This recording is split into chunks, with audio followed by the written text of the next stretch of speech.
relação especial, que nós estamos recebendo aqui o Renato Marconi, que ficou durante muito tempo aqui habitando esses espaços da segunda edição, né?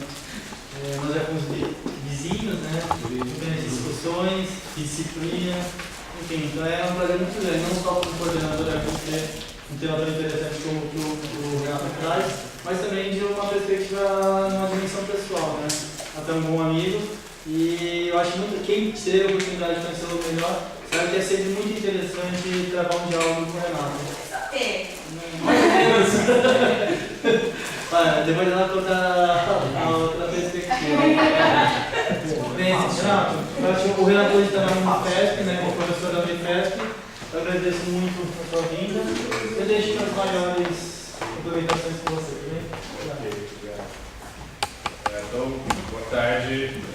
Acho que eu conheço a maioria aqui, gosto, alguns sei os nomes também, enfim. E eu, até hoje no almoço, estava conversando lá com os meninos aqui sobre como que parece que esses saltos de 10 anos são assim, rápidos, né? Porque esse ano faz 10 anos que eu vim para o quadro como aluno especial a primeira vez. Bom, finalmente, se fosse se formado.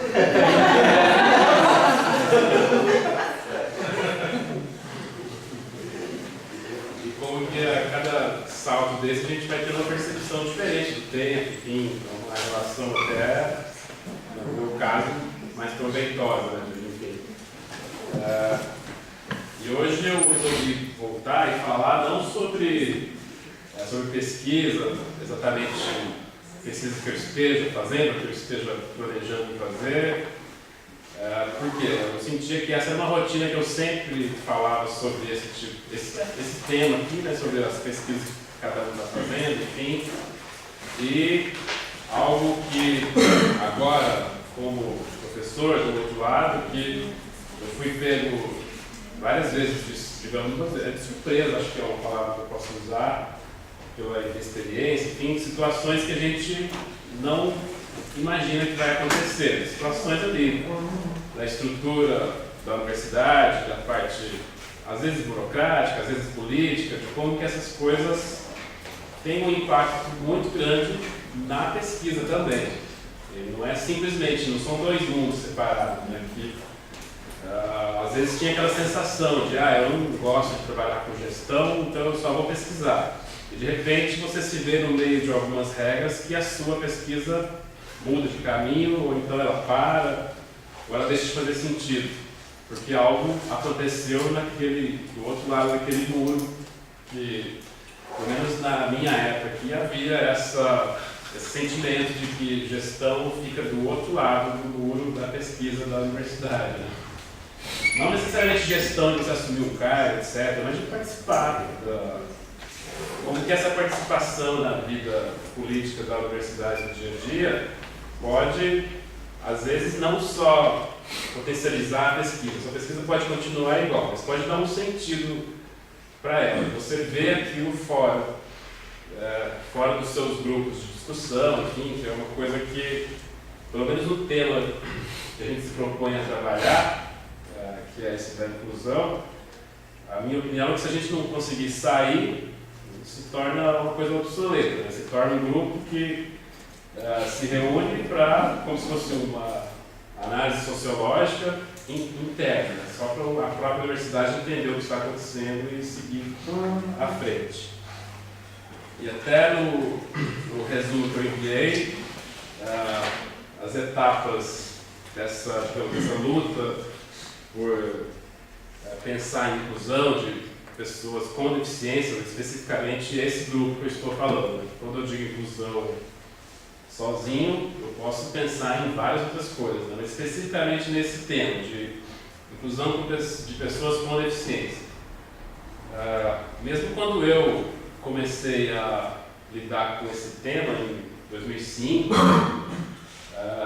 mesmo naquele momento, ainda era muito focado em questões como direito à vida, essas pessoas, enfim, um discurso um pouco, eu não vou chamar de raso, porque acho que é injusto com o momento, né? Mas era uma fala mais preocupada de enfim, sobrevivência, era uma coisa muito mais nesse sentido. Mas eu percebia que já era um ponto de mudança. Eu não estava no meio desse tipo de discussão, estava num ponto que estava começando a mudar.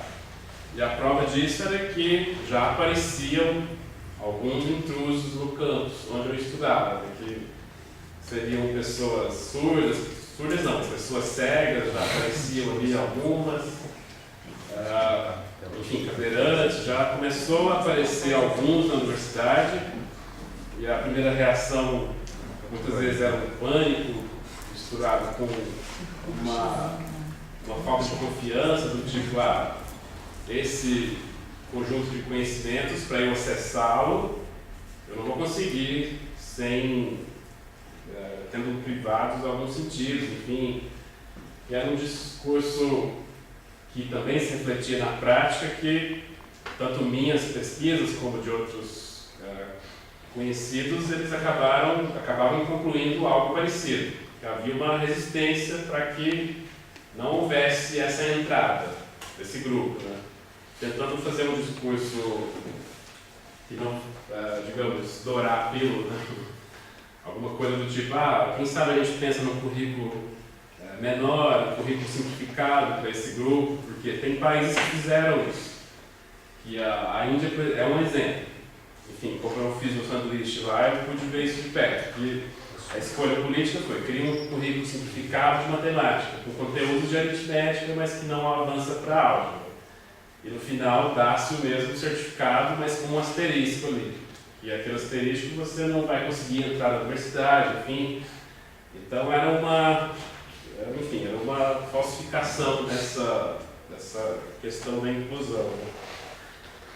Então por isso que nesse primeiro slide eu ponho só essa palavra e não como um destaque sentimentalista, assim. É só mesmo para relembrar uma trajetória dessa mudança de discurso desde o dia que eu comecei a me interessar pelo assunto até o momento que a gente está hoje na Unifesp. Eu vou falar sobre o caso da Unifesp como um todo, porque eu ainda não sei como estão os outros campos, nem em São Paulo, nem no Brasil, que seria a próxima etapa desse levantamento que eu estou fazendo para começar a pesquisa, só que nem daria para fazer agora, porque é algo muito recente, né?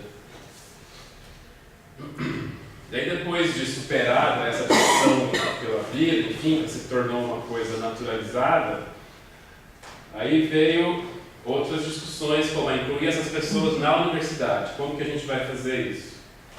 E no primeiro momento era o quê? De adaptação, era a palavra mais repetida, né? Que é de você pegar o que já existe e não pensar em algo para o outro que está chegando. Mas enfim, quem está chegando se adapta ao que já existe. Então muitas tentativas, muita política pública, muito gasto, por exemplo, pegar todos os livros da biblioteca e imprimir eles em braille. À primeira vista parece uma ação que está contribuindo, mas é só um gasto muito grande, porque você, além de gastar muito, tem que construir um prédio para guardar isso, porque um volume de um livro desse tamanho, ele dá uma pilha desse tamanho aqui de braille. Então, algumas tentativas, né, entre aspas, de adaptação que se tornavam um outro problema dentro do campus, né? E essa questão das cotas, ela já vem sendo, assim, ela já é lei há muito tempo, só que aquela legislação que tem um prazo para ser cumprido, enfim, e no final do ano passado, pelo menos para as federais, veio, enfim, por decreto, que as universidades teriam que cumprir aquilo já, porque já havia passado no prazo da aplicação da lei. Então o prazo foi assim, no próximo vestibular, digamos, em outubro foi avisado que para o próximo vestibular já teria que aplicar as cotas, não tinha mais argumentação. Então, novamente eu vi de perto esse pânico tomar conta dentro do campus que eu estava, né? Dessa vez como professor.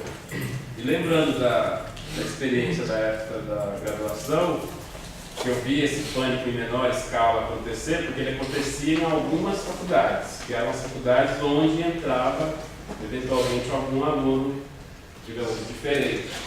Mas nesse caso, agora, foi um pânico, digamos, total, né? Coletivo. E nesse momento é onde começa essa minha mudança de tentar entrar mais nessa parte política do que ficar só na parte de pesquisa, priorização, leitura, enfim. E hoje eu gostaria de falar exatamente sobre esse caminho, começando ali com esse início da implementação da inclusão na universidade e o que vem acontecendo desde então. Isso são poucos meses, né? Menos de um ano. Até já vou adiantar que eu preparei uma apresentação com 5 slides, que geralmente eu não fico muito... eu não vai ter nada para ler, enfim, não preciso me preocupar com esse tipo de coisa. É mais pontos para eu lembrar, né? Talvez se ler aquilo separadamente não vai dizer nada, isso aí é mais para eu me lembrar do que vai ser dito. Então, enfim, chegou essa demanda imediata e o diretor do meu campus mandou um e-mail geral para todo mundo dizendo que a reitoria havia mandado criar uma comissão local de acessibilidade no campus, em cada campus. E, pelo que eu lembrava de quando eu era aluno, desse outro caso que aconteceu na faculdade onde eu estudei, então a minha primeira ação foi, fui na sala do diretor, enfim, bati lá e falei para ele, eu quero estar nessa comissão. Porque uma outra possibilidade seria, o pesquisador vou ficar aqui fora olhando, ver o que vai acontecer e vou ficar, enfim, pensando. Né? Não que isso seja ruim, isso também é importante, mas esse momento me mostrou como que de fato, está intrincado com o outro. Enfim, falei com ele e na reunião seguinte da congregação ele mandou um e-mail geral com a composição dessa comissão de acessibilidade escrito, presidente, Renato. Né? Aí, enfim, claro que é iniciante, depois está em estágio probatório, dá um frio na barriga. Né?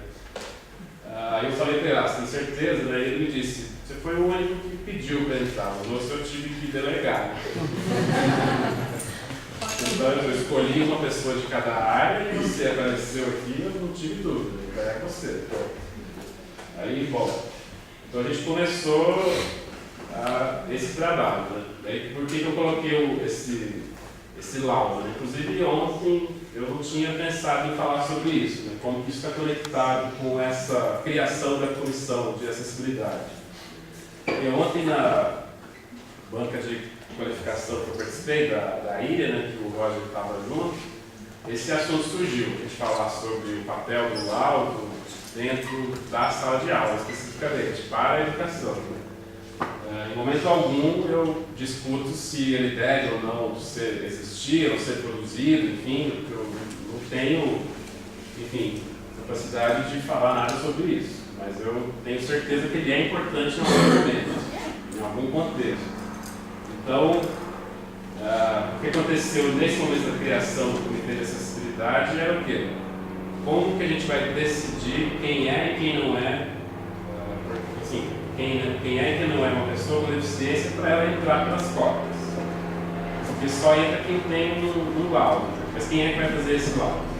Aí foi escolhido fazer ele terceirizar, uma empresa fora da Unifesp, especializada nessa área, ela produz os laudos, manda para a Unifesp e a partir daquilo aquelas pessoas podem solicitar a entrada por cota. Até aí eu entendo como o laudo fazendo um papel de executar uma política pública. Existe a política pública de cotas, a regra dela é que exista um laudo, que esse laudo sirva para o gestor de saber quem é que tem o direito àquele acesso e quem não tem. Para evitar que pessoas que não necessitariam entrem pelas cotas, porque, enfim, a gente tem que encarar que isso sempre acontece. E assim foi feito. Uma vez que esses alunos entraram, a discussão é, e agora? O que a gente faz com esses alunos e esses laudos? A gente manda para a comissão de curso para que eles preparem as aulas a partir dos laudos de cada aluno, né? E Aí foi nesse momento, por eu estar na comissão de acessibilidade, eu pude, enfim, eu conversava muito com a Miriam também nessa época, então a gente pôde colocar, digamos, em prática, em movimento, as discussões que a gente tinha aqui no nosso grupo do ECA, né, de que o papel do laudo termina na mão do gestor. Ele não, na nossa posição, ele não avança para dentro da sala de aula. Porque uma vez que você diz assim para um professor, tem 30 alunos, 3 têm uma deficiência X, ele já vai com uma postura diferente, ele já vai dar um excesso de atenção, né? Ou não vai dar atenção nenhuma, né? Vai ser uma relação diferente. E pelos resultados, discussões do nosso grupo, nosso entendimento é que o laudo faz o papel da política pública, finaliza com o gestor, e para o professor, principalmente esses laudos de transtornos psicológicos, onde a linha de divisão ela não é tão clara. Porque sempre que eu começo a falar sobre isso, alguém pergunta, mas não há dúvida toda uma pessoa é cega. De fato não há, mas não existe nenhum caso atual na Unifesp de uma pessoa com uma deficiência clara e dessas, entre aspas, fáceis de serem identificadas. Ou seja, não existe nenhum cego total, nenhum surdo, não tem nenhum caso deles. São todos casos de fronteira. Né? E 99% são esses casos de fronteira. A gente tem que pensar sobre esses. Porque os outros, eles resolvem por si só. Por incrível que pareça, a experiência mostra para o grupo que quando surge um aluno cego ou surdo, é muito mais simples você dar andamento àquela situação do que quando aparece um caso ali que ainda estão se discutindo se ele está do lado dos normais ou não está. Lembrando que eu sempre uso essa palavra sem nenhum problema dentro desse contexto, né? Onde normal é quem não tem o laudo e o anormal é quem tem o laudo. É uma coisa simplesmente bem objetiva. Eu só uso nesse contexto, né? Então foi um momento que eu vi que a gente tinha essas pesquisas, essas discussões no grupo e, enfim, se eu não tivesse batido na porta, o laudo teria entrado para a sala de aula e talvez eu estivesse numa posição de estar, enfim, reclamando, olha de novo, veio um professor usando o laudo para encaixar o aluno dele dentro deste ou deste método de ensino, enfim. Enfim, é uma coisa que está mexendo bastante comigo, né? Essa possibilidade e também esse risco de você entra nesse ambiente, enfim, político e consegue colocar a sua pesquisa em prática. E ontem o Roger falou uma coisa na qualificação que depois eu também fiquei pensando, que é sobre se perguntar qual que é a luta da sua pesquisa. Você quer aprender alguma coisa para você só? Você tem algum objetivo? Você tem alguma coisa que você esteja buscando, né? Então, para entrar no lugar e dizer assim, não, pode pegar pode usar a posição desse grupo, baseada nas pesquisas deles, enfim, e pode aplicar. Vamos mudar a partir disso. Dá de novo um friozinho na barriga, porque ao mesmo tempo que é uma vitória, entre aspas, você traz para si uma responsabilidade, né? Porque assim, pode não dar certo, claro que pode. A gente pode daqui 2, 3 anos voltar atrás, eu vir aqui de novo e dizer para todo mundo que, olha, a gente estava errado, o laudo tem que entrar na sala de aula. Só que até então é só isso que acontece, é a regra. E até para a coisa ficar mais palpável, eu vou trazer um exemplo, né, que isso sempre ajuda. Na minha pesquisa de doutorado, eu passei 4 meses morando no Instituto Benjamin Constant, no Rio de Janeiro, que é uma escola para cegos bem conhecida. Então eu morava junto com os alunos no alojamento, fiz um curso de especialização junto e fiz estágio na sala de aula com os professores cegos, de alunos cegos, enfim. E houve o caso de um aluno específico que me chamou a atenção para essa questão desse aspecto clínico invadindo a sala de aula, né? Bom, tinha esse aluno com baixa visão, ele estava bem nessa fronteira, onde não estava muito claro se ele entraria na política pública de uma pessoa cega ou não. Ele tem uns parâmetros bem objetivos, né? Do tipo, se você enxerga 9%, você é cego e entra na política pública. Se você enxerga 11%, você não é, e você não entra na política pública. Então, esses dois indivíduos que são um desafio de quem trabalha nessa área. Então, esse aluno, ele entrou para o grupo dos cegos, porque a condição dele ia piorando a cada ano, e ele começou numa sala de baixa visão, de repente ele se transformou em cego e foi redirecionado para uma sala que ensinava em braille, para os alunos cegos. Só que esse aluno não queria ir para lá, ele ficava resistindo, ele dizia, eu não sou cego, eu quero ficar na outra sala, de tinta, enfim. E a professora defendia que ele tinha que seguir um caminho, e o médico do instituto defendia que ele tinha que ir para outro caminho. Os dois foram argumentos muito bons. O argumento da professora era que, para ele alfabetizar propriamente e se desenvolver, ele precisava do braille, que era o que ia trazer a leitura para ele. Porque em tinta ele não ia conseguir ler. Ele ia conseguir só que outras pessoas lessem para ele. Então esse era o argumento pedagógico. Sem a leitura autonomia na leitura, ele não vai se desenvolver. E o argumento do médico era, se ele não estimular a visão constantemente, o cérebro dele também não vai se desenvolver de forma apropriada.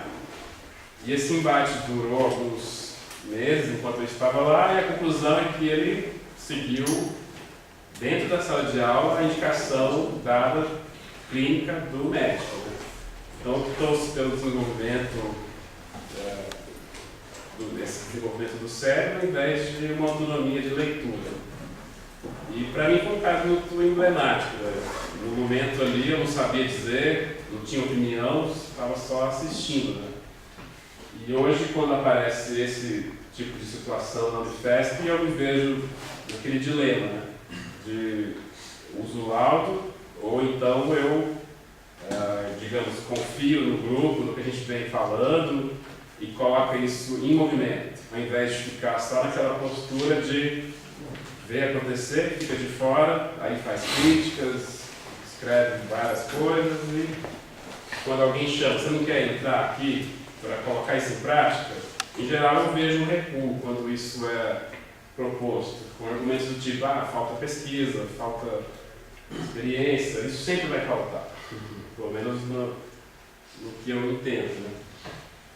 Então, esse último tópico é o que o grupo vem discutindo, né? O que significa essa normalidade, falar sobre diferença, não sobre os indivíduos diferentes, enfim, como separar uma coisa da outra, como separar o laudo do indivíduo, né? Porque muitas vezes você pega um laudo descrevendo como é uma pessoa, só que não é como é uma pessoa, né? Seria um conjunto de sintomas para você fazer um diagnóstico, só isso. Isso é importante no contexto.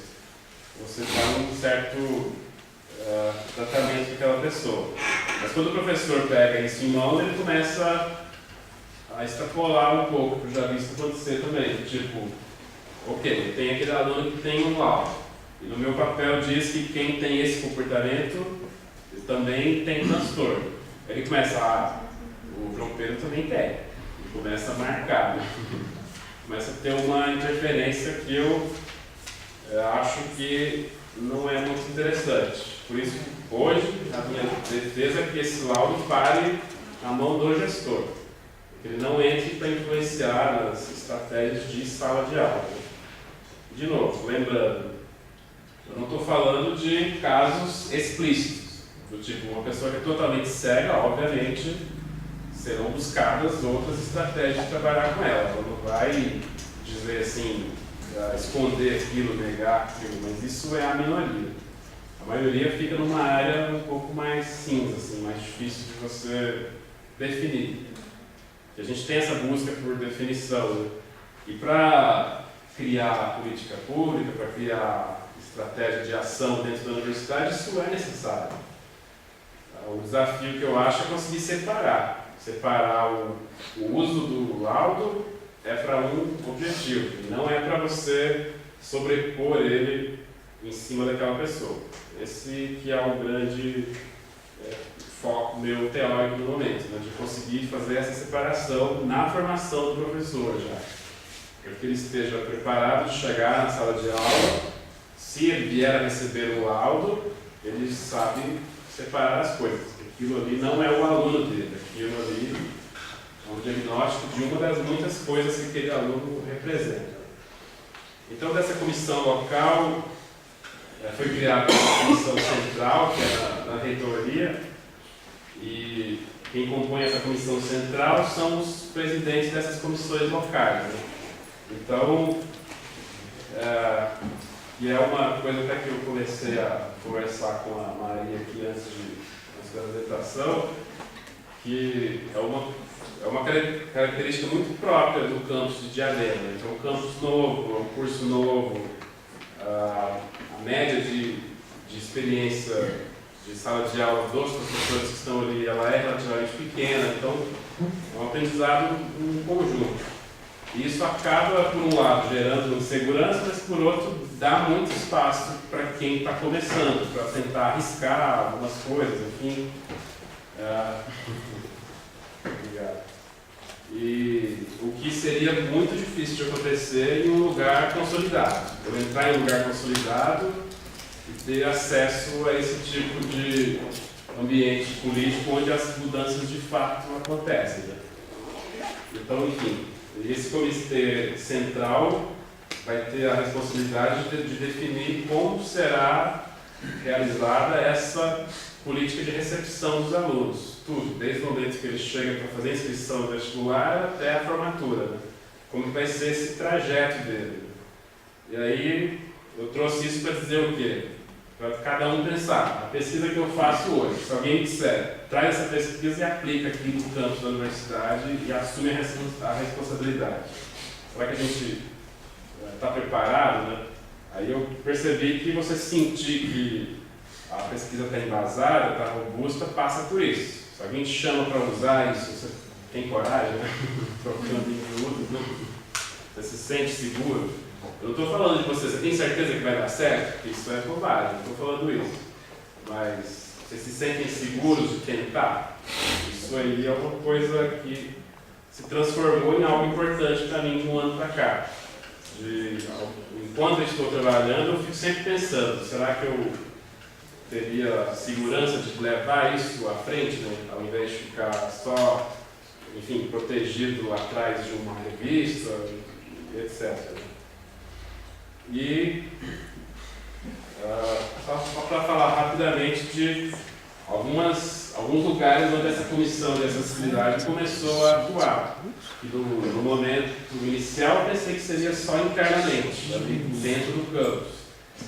E, enfim, no segundo mês dessa comissão, não estava nem formalizada ainda, o Ministério Público do Trabalho da região do ABC mandou uma convocação, assim, disfarçada de convite, para todas as universidades da região, todos os campos, enfim, para várias autarquias que tivessem relação ou com formação de mão de obra, ou com, enfim, formação de pessoas para o mercado de trabalho. E a gente eu fui representando a Unifesp nessa reunião e o tema era que o Ministério Público ele resolveu interferir na questão de cotas para pessoas serem contratadas por empresas que têm um número, acho que se eu não me engano, mais de 100 funcionários, ela tem que cumprir a cota. E essa promotora narrando os casos que ela vinha observando de tentativa de falsificar esse atendimento a essas cotas, né? E ela convidou todos os Senais, Senacs e universidades públicas particulares da região para ajudar a fazer um grande cadastro, porque ela dizia assim, o grande argumento que as empresas dão é que eles não encontram essas pessoas para contratá-las. Aí ela disse, então a gente vai interferir. Então, todos esses lugares forneceram para eles uma lista de nomes de pessoas que vamos usar de novo o laudo, né? Que essa é a hora de o laudo voltar. Pessoas que têm o laudo, ou seja, que têm direito a essa política pública. Então o laudo, não preciso dele para preparar minha aula, mas eu precisei dele para direcionar essas pessoas a terem acesso a essa política pública. Então, essas pessoas que entraram nesse cadastro, eu imagino que em 1 ano ou 2, todas estarão empregadas na região do ABC, porque tem muita empresa, todo mundo aqui sabe disso, né? E os números que ela mostrou lá é bem maior do que eu imaginava, né? Essa questão de empregos que tem ali no ABCD, eu coloco o D que eu sou de Diadema, né? O pessoal fala ABC, mas eu falo D também. Então começou a abrir, digamos, um mundo novo para mim, né? Então não é só ficar preocupado se o curso de ciências de Campos de Diadema vai atender bem o seu aluno, não. Tem muito mais onde uma comissão como essa, que começa com quase uma inocência, né, de bater na porta do diretor e pedir para fazer parte, né, como espectador, começa a crescer. E, enfim, para dizer que eu não estou, digamos, agora chega de pesquisar e vamos fazer isso, que não é. Eu também percebi que dentro desses espaços que eu comecei a frequentar, por conta dessa visibilidade da comissão de acessibilidade, eu comecei a ver algumas oportunidades, né? E agora vou falar um pouquinho sobre essa negociação que está sendo feita para essa pesquisa futura que o ECLA vai ajudar a participar também, que eu vou começar, mas com o ECLA todo participando e a VUNESP também. Bom, a VUNESP procurou... Isso mesmo. Por que você separou o Unesp do Unesp? É só para contextualizar a história que eu vou contar aqui, digamos, foi só para eu me lembrar de falar dos 3 lugares. Né? Então a VUNESP mandou um pedido, né, para a Unifesp, acho que ela mandou para vários campos, que elas precisavam de algum professor que fosse fazer uma revisão de provas adaptadas para candidatos cegos de um concurso que eles estavam organizando. E esse convite chegou para mim, não só porque eu estava na comissão, mas também, de novo, para ver como que Rio Claro tem umas relações que facilitam o nosso trabalho depois. Né? Porque um ex-aluno daqui da COES trabalha na Unesp. E a gente se conhecia, o ex-aluno do Romulo, inclusive, o Rodrigo Bortolucci, caso alguém conheça. Aí ele se lembrou de mim, da época que estudou junto aqui, me chamou e eu fui fazer ajudar eles a olhar essa questão dessa prova adaptada. Aí durante essa conversa, eu também descobri que na aplicação da prova tem uma figura de um ledor, que é um voluntário, uma pessoa contratada pela VUNESP, que ela vai no dia da prova e lê a prova para esse candidato. Só que um outro funcionário lá da VUNESP, que trabalha nessa parte de preparar as provas para concurso, vestibular, etc., as provas de física e matemática, ele trabalha especificamente nessa parte. Ele disse que havia muita reclamação dos candidatos, no sentido de que a leitura muitas vezes acabava confundindo eles, né? Porque nem sempre, assim, o leitor lia a prova inteira.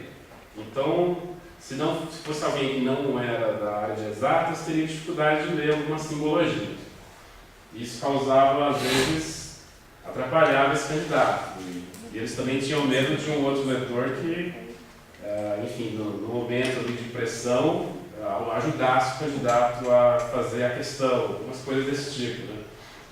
A gente começou a falar sobre isso, enfim, e aí eu propus para eles de fazer uma pesquisa da Unifesp com a VUNESP, onde eu pudesse ter acesso a essas provas adaptadas, e eles também gravam em áudio todas as provas que são aplicadas.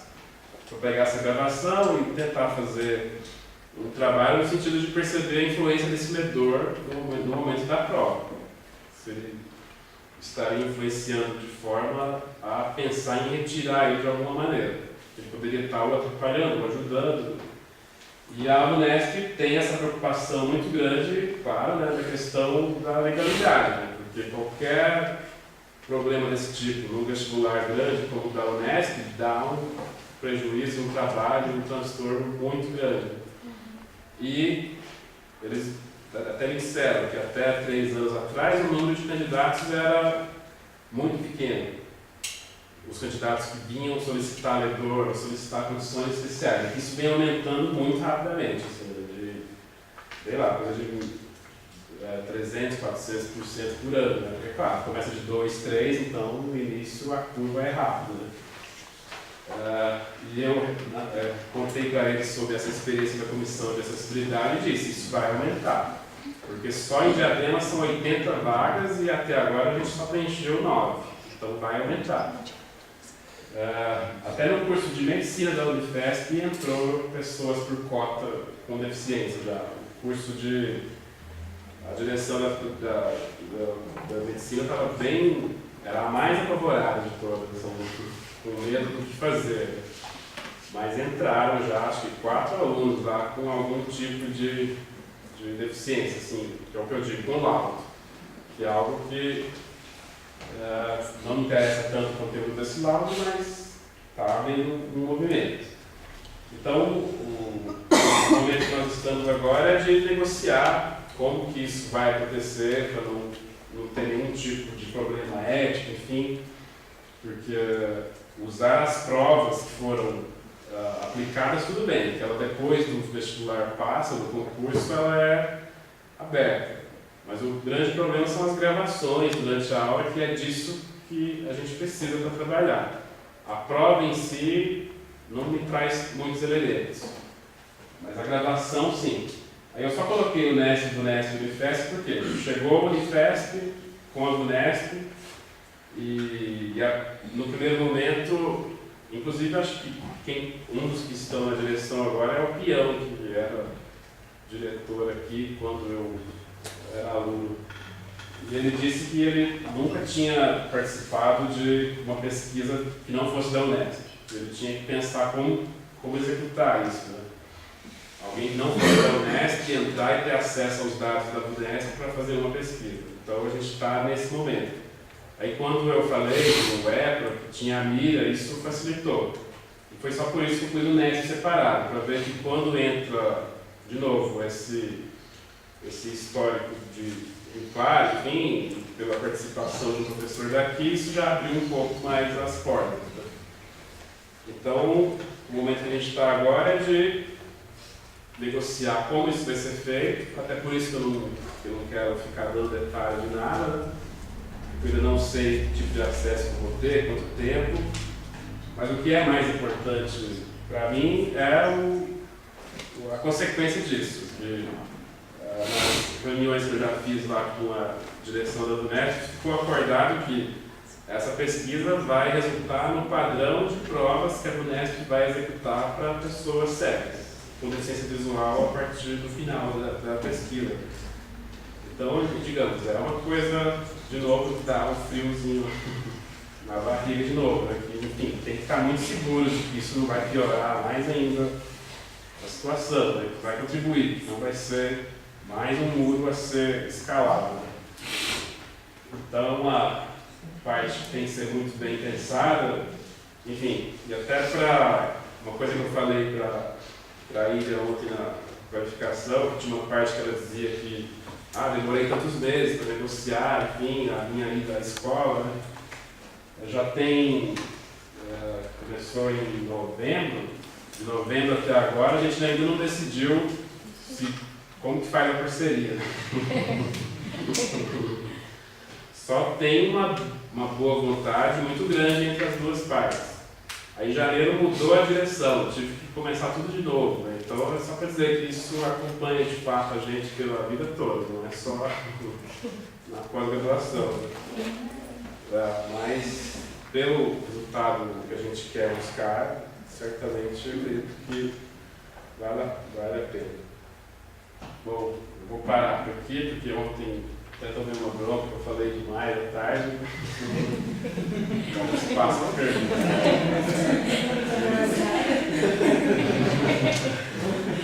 Uma coisa que está me incomodando é o seguinte: não importa a profissão e o que essa profissão vai exigir do profissional, a cota é imposta?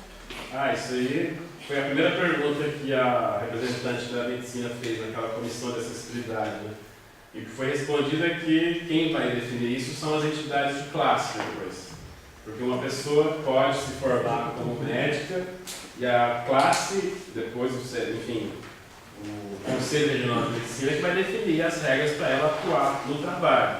Porque a universidade não vai ter condições de trazer para si essa responsabilidade. Uma coisa que foi feita é que ele pode cursar a medicina. E depois que ele se formar, descobre-se que caminho ele pode seguir. Mas Quem vai regular isso é o conselho, não a gente. Individual, completo, Sim. numa situação de seguro-vida. Então, é o que eu estou dizendo. Não, ali no curso. Sim. Numa situação de olhar o microscópio e as doenças. Sabe? Eu entendo perfeitamente. Eu sei do que você está falando, porque eu assumi posição de pró-reitor e convivi com todos os cursos. Sim. Certo? A mesma coisa você falar lá na questão do trabalho. Tudo bem. Todo trabalho, para todo trabalho, toda profissão, aceita-se a cota. Quer dizer, se eu puser um motorista de ônibus, certo? Sim. Não, eu entendo. Tanto é que esse tipo de discussão eu faço na minha parte teórica. Que é, por exemplo, uma pessoa cega, obviamente, ela não vai pilotar um avião. Só que o que acontece em geral é uma extrapolação que a gente teorizou sobre isso, que é o seguinte: eu tenho uma pessoa cega, não pode ser piloto de avião, logo ela não pode estudar matemática. Você dá uns saltos assim dentro da universidade que hoje é muito radical. Então, a minha posição é, obviamente, a gente tem que pensar nos limites que todo mundo tem.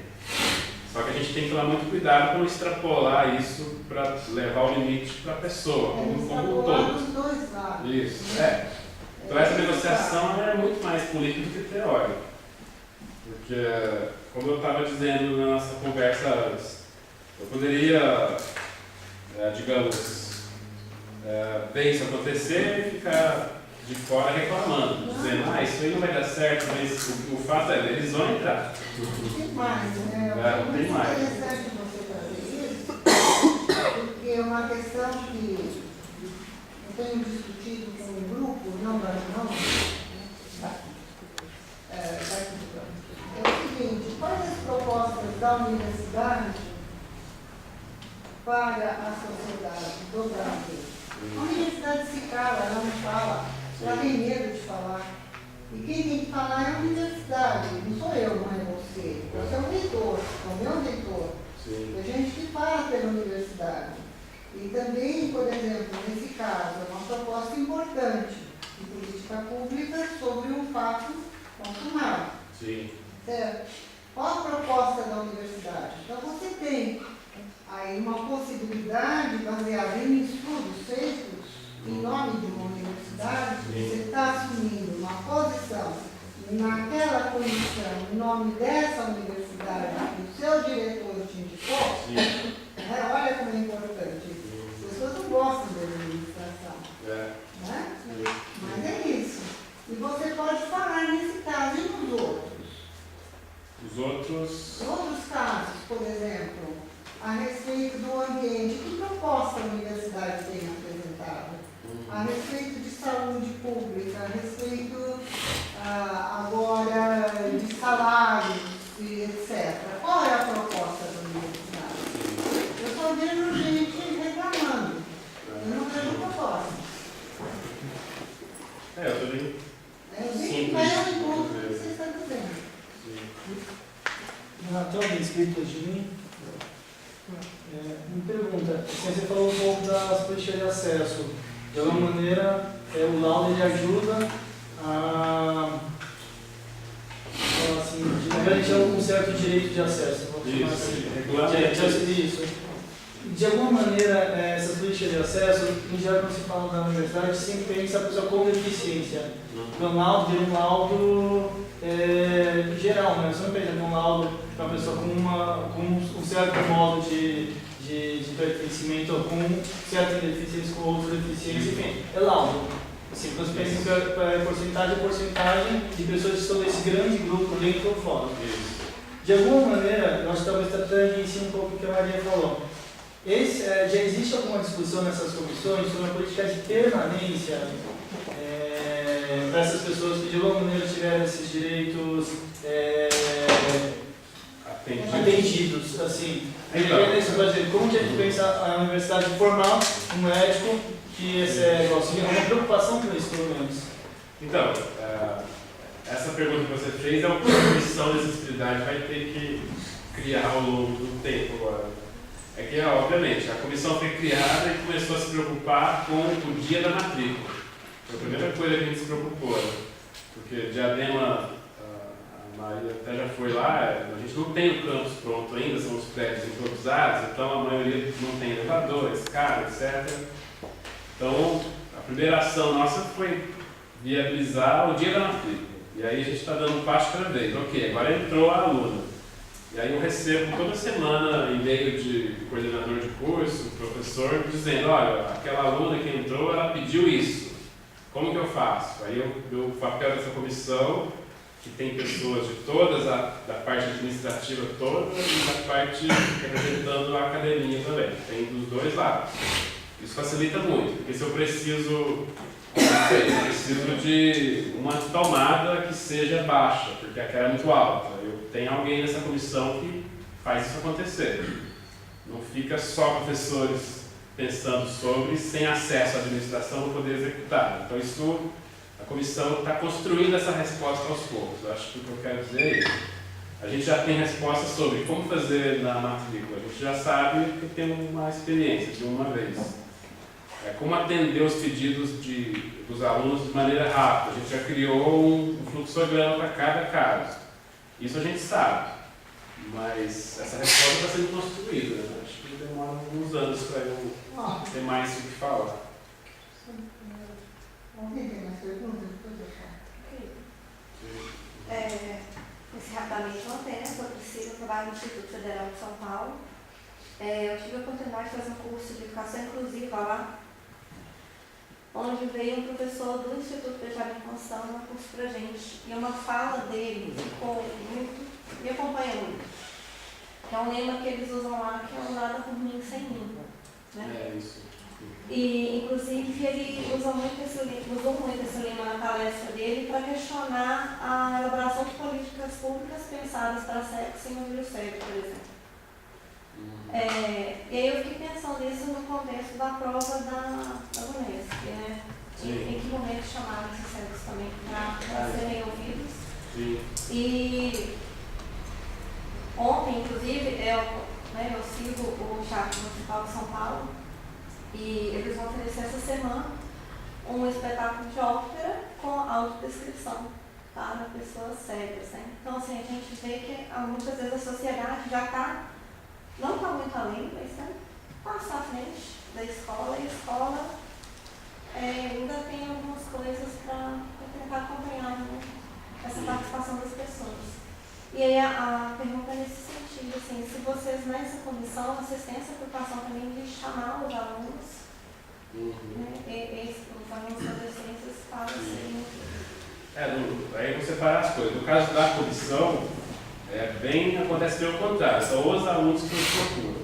Então a gente está ali para atender o que eles vão pedindo. A gente não vai criar nada de estrutura, porque foi até engraçado na primeira reunião da comissão central da reitoria, algumas pessoas começaram a falar coisa do tipo, mas existe uma cadeira mecânica que você coloca na escada, ela sobe a escada, que custa, não sei, 30 mil reais, podia colocar uma em cada prédio. E aí alguém levantou contou uma história, né? Olha, a gente colocou essa cadeira lá no campus de tal universidade, que eu não lembro agora, e a aluna se recusou a usar aquela cadeira, tinha medo. Então colocaram a cadeira e a aluna não usa, porque ela tem medo de subir naquilo. Então muitas vezes você gasta uma fortuna e cria uma estrutura e chama a pessoa, olha aqui, e ela não quer, eu não quero isso. Ela diz assim, não, basta que você não mude a minha aula para um outro prédio. E nesse caso foi isso que foi feito. Uma aluna com problema de acessibilidade, todas as aulas que ela está matriculada, a pessoa dentro da comissão tem uma pessoa da informática. Ele colocou uma restrição no nome dessa aluna. Quando ela é matriculada numa sala, as aulas dela só podem ocorrer em salas que têm acessibilidade no prédio. No sistema ele fez isso ali na nossa frente. Então, quando ela se matricula nas disciplinas, aquelas disciplinas ficam travadas, entre aspas, que elas não podem ir para salas onde tem escada. Não precisou gastar nada, né? Foi feito assim, né? E muitas vezes eles que vêm, então a nossa postura é mais passiva nesse caso. Né? A gente divulga que a comissão existe, enfim, quando eles vêm a gente pensa. Agora, o caso da pesquisa não tem nada a ver com a comissão. Aí sou eu com o Hétero aqui de Rio Claro. E desde o início a postura era fazer piloto, etc., com algum representante de associações de cegos, né?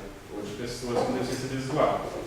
E eu já estava no projeto, mas eu estava com uma preocupação de como que eu vou encontrar essas associações, né? Porque eu não sou paulistano, não sou paulista, e falo pouco tempo. Isso, a Dorina é uma que eu já conhecia, mas ela não funciona bem como uma associação de pessoas da sociedade civil. Olha, aqui, claro, eu acho que ele não faleceu, ele foi meu colega de turma, foi professor da Unesp, Manuel Casaíba. Ele é completamente cego, ele fez todo o curso de graduação cego, e depois ele prestou concurso, passou, deu aula aqui. Sim. Procura por ele, faz uma entrevista com ele, porque ele é muito inteligente. Sim. E pode te dar assim, dicas, né? Sim. Porque ele padeceu. Tá? Sim, claro. E é interessante que quando a gente fazia o curso de graduação, nós éramos muito amigos e estudávamos juntos. E